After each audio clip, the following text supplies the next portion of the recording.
Bonjour à tous, je m'appelle Lala, j'ai 38 ans, je suis prof d'anglais en lycée. Aujourd'hui, je vais vous montrer quelques paires que je trouve intéressantes et j'espère qu'elles vont vous plaire autant qu'elles me plaisent à moi.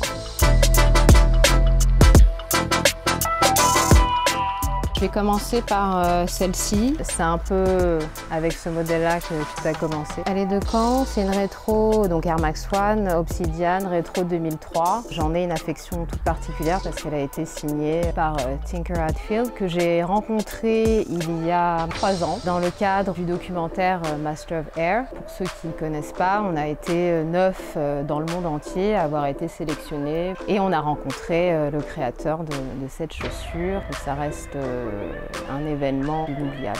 La Nike Air Umara. Donc là, on est dans un produit complètement différent. C'est une Air, mais il n'y a pas de bulle d'air apparente. C'est une rétro de 2001. On est dans un modèle de trail, donc c'est tout ce qui est rando et compagnie. Et en même temps, c'est un modèle qui a été à l'époque vachement récupéré par la rue. On voyait tous les rappeurs avec ça. C'était un peu la chaussure différente et méga confortable et je trouve qu'elle a vraiment de la gueule. Je continue avec un modèle différent pour le coup. C'est une Nike Skyforce de 1984 quand même. Elle a un côté un peu Air Force One quand je regarde maintenant, mais pour moi elle est largement au-dessus. Ce coloris en plus il était hyper...